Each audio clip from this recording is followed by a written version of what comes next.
akkasitti akkata san guutuu qabatte rabbiin isii baasee hoo san hin qabaatiin akkasii isii dhumatte anaaf siin adduma fayyaada jirta nagayaamin ma jirta nagaa hanaasa kam akka sana dubbiin guyyaa dhiyoo taasisan guututti kijibare televizoonni guddaan asirraa achi dhaabbata mana min hina haati akka siyaasatu sun meeree nagarsiisa. Oromia ansini mbona Oromia biya sena Oromia Assalamu alaikum warahmatullahi wabarakatuh. Sin jannaa daawwattoota furdiftoota maammee Oroo akkami nagaa fayyumaa qabdanii jirtanii jajjabaattanii jiruu fi jireenyi maal fakkaata? Sin jaa nima jirtanii daawwattoonni maammee Oroo nuti sinima jirra.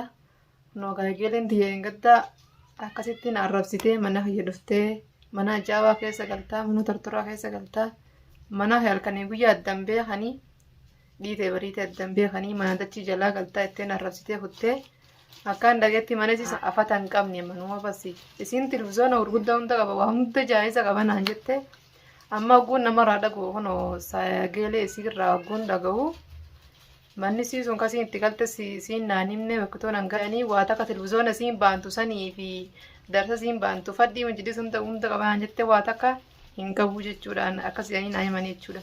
Dubbiin tun akka kijiba taatee fi dhugaa taatee kaanii har'a isii bira dhaqee adda baafatu deemaan siniin jaa maal fi jecha sin eeggattaan jette san hundatu na aarsee dirqaa mana siisan dhaqeetiin baruu qabaa jeetiin hin taa'u jira. Akkasitti namni gaafannaan kun ookaa kijiba taatellee beeyin akkas naan jaanii galeen tiyyitu noo dhugaan kijibaadhaan annaaf abbaa mana kiyyaa waliin duruudhaaf deemtiinsaa dubbii tana dhaqeetumaan baraddarra dhaqeetiin mana siisan laalee adda baafadhaan siniin jaa. Hoo kijiba taates isii wilumaa geelimaan godhadhoo dubbiin tun immoo isiin nakki jibtee manni isii waa kawaata kan qabne mana kiyyaa hunda qabattee kan akka jibdu taate anaaf abbaa mana kiyyaa adda baasuu deemti dubbi mataa naa'u dhaqeetiin adda baafadha jechuudha. Hanga viidiyoo kana isa dhumaatti nu faana turaan siniin jaa amma kaka'eetiin mana siitiitti deemuu deema. Dhiiroo ammaa tilifoonni siitis duraan hin dalagu guyyaa tokko bas dalageetu manarra bilbiltee si biraan dhufattee akkuma guyyaa dhiyoo sin gartan sanitti na bira dhuftee jechuudha. Tilifoonnis yeroo fadhan dalagu yeroo fadhanii dalagaa dhiiroo irratti bilbilee ilaalamoo akkamiin godhamaa isii ofirraa guban qabnee itti dhaqamoo hin beekna osoo ofirraa qabnee itti dhaqeerraa wayyaadha. Maaliif yoo manni sun afatan qabaannes mana namaa dhayxeeti akkasii mana namaa keessatti seenaa eedii jechuudha wanti bilbilee dhufattiin jira jeen. Laakiin immoo osoo ittiin himnoo akkan akka dhaqe namni na barsiisa mana sii argeetiin hin jira itti waliin seenini malee naman naa hima manni sii waa takka of keessaa hin qabu manni sii hin galtus kun waasu maanaan jedhanii namni na agarsiisa jechuudha. Waa takka televizoona siin baantuu fi fadhi siin baantu waan siin ibsan takka of keessaa hin qabu faadina naan jedhan.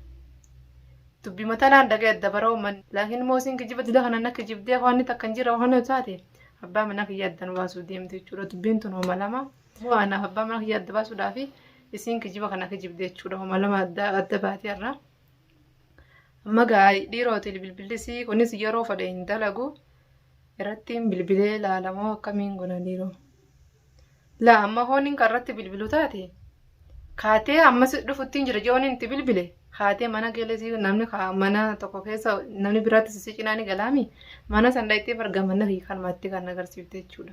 Maaliif kijiba isii kana dhugaa godhatuudhaaf abbaa mana kiyyaa kanatti nu baasuudhaaf akkas godhatte jechuudha. Saniifuu dubbii tana dhaqeetumaan adda baradhaa isittillee hin bilbilu isimaa ofirraa guban qabneen hulaa dadha'ee itti seena. Akkas taate malee yookaan mana biraa dhayxee qophooytee teessee jechuudha bilbilatti hin bilbilu. Saniifuu amma abaa kaadheetiin mana isiitti deema. Wanta akkanaatiin sinjaa amma baatoo kaadheetiin karaa mana isii deemuu deemaan sinjaa.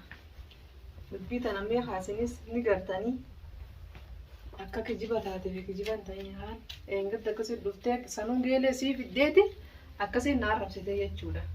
Namni geelee isii nama haaraa mana kana fiddee akkamitti akkasiin na arrabsiti.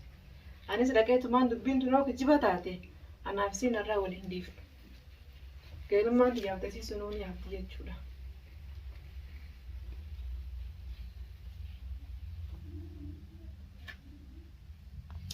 Amma gaamana isii dhagatiin ismaa ofirraa quban qabneen seenee isii rifachiisu ta'a.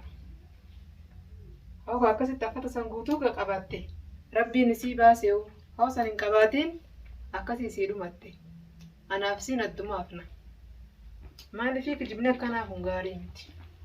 Saniifuu deemetiin hin jira hanga achi dhaquutitti afaana turaan sin hin jira.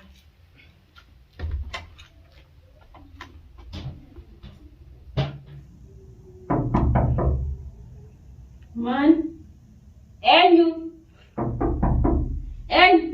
Ana kana. Yaa Rabbi irra eenyumaa dhufe yaa kana.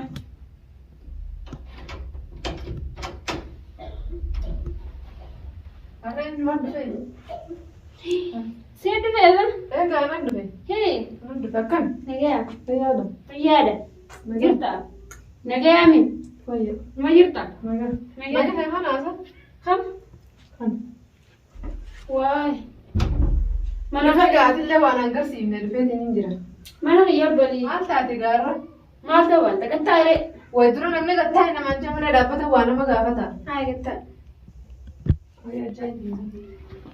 Geelee guyyaa dhiyoo sana argattee dhiifama kana godhu jirtaansa. Makkisanii miti. Akkam? Manni kee kanuma? Mana kam inni? Hongiyyaa miti gaa. Manni guyyaa dhiyoo akkasitti televizyoona gurguddaa hunda qaba waa hunda jaayisa. Makkamsa. Namni dur fayya qabu yennus namni maanta namataan gargare dhume yaamu. Jirana maal isa? Si waan namataan gargare manni kee guyyaa dhiyoo akkasuma jettee kan barsanii si ilaala jeetini ka'ee dhufe. Akkasitti illee bilbilin maaliif mana kee si duuba hin dhagee namni hundi nagarsiise. Maaliif si bilbila? Mana kee nagarsiisanii olorraa hin agarsiisanii. Mana nagin malee dhaanatu seenan irraa deebi'an jeen akkasitti bilbilees. Ofirraan karaa bilbilisiitu siin dalagu jeetiniini. Yaada dhufiyaa laala. Of yaada. Namni akkasii hin jeesuun ni kijibu. Ni kijiba. Nama na jaalatu miti. Mee hayi namni na jaalatu duuba mana namaas qayyaalta. Mana namaa. Akkami mana namaati namni mana kan beekutu naga jalche malee kami maraata jiraatis.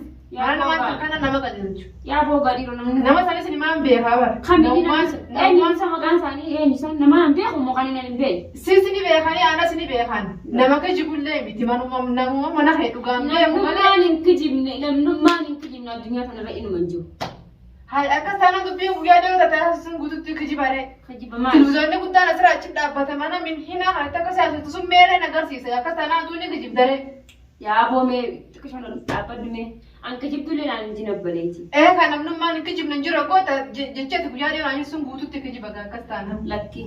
Sanuu geeleete takkaa mana kiyyan dhufin isii gubbaatti jecha dila sannaan jette kan mana bareedaa keessa hin jirre. Mee hayyaa afanneeti baantu sun. Kanaa miti manni kanaa. Kamire manni kanuma manni kee abadan. Yaa geeleeti maal kana mataa si dhukkuba jira. Mataan tokko nan dhukkubaan fayyadu. Dhugini moo shiishaan dhugini mee takka banaa. An takkaa shiishaa illee dhugan beeku rabbina waliillee nan barsiisi. Tuba jimaa simpina yaarsaa jimaa maal taate rakkoo. An jimaalleen qabu rabbiin waliillee jimaa nan barsiisin ka qabee waan inni fide hin garre. Ayya gaantoo waan amma dubbiin danda'u taana. Waan taasisu jimaa fi shiishaa taasisu kanas hin beeku jechuudha waan hundarraa'u.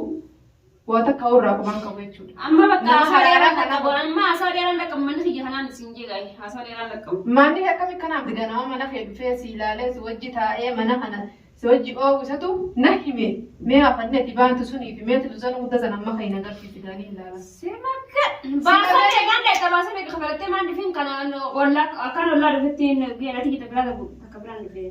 Mee geeleen teessuun geeleen teessuun mee kaayyee fideen ilaala. Haadha manaa mee eenyuun agarsiisa. Harif turee qolfa. Eessa dhuftaati mana? Manni keetuma haadha manaatiif baasamee kan mana nama geessaa.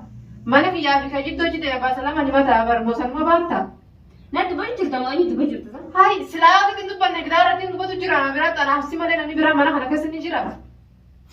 Yaa Rabbii kiyya maaluma yaa Rabbii nama akkam Rabbiin geela jee waama akkamiin na hidhachise yaa Rabbii tokko jira. Ana moosii tageela dajee nama kijibduu kijibaadhaan waa hunda haasoyitee akkasitti manni kee ajaa'iba manni kee tortoraa mana dachii jalaa galta jettee akkasiin arrabsitee kutte tamaama.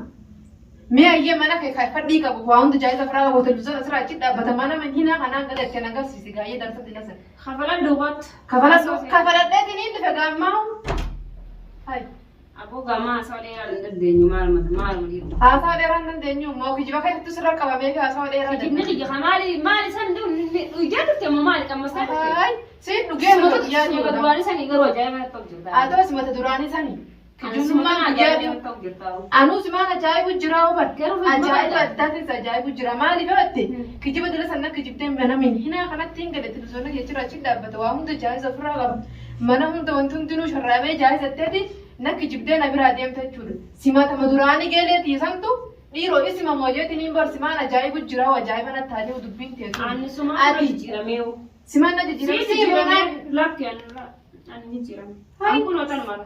Simon ana mositu sibsitu na jijjiirame malee sitti jijjiiran nanta maduraanii jitama Adda baafadhu haa dubbiin. adda baafadhu Adda baafadhee. adda baafadhee bar kijiba kee kanatti adda baafadhu Manni oolmaan kiyya kee kanaa miti.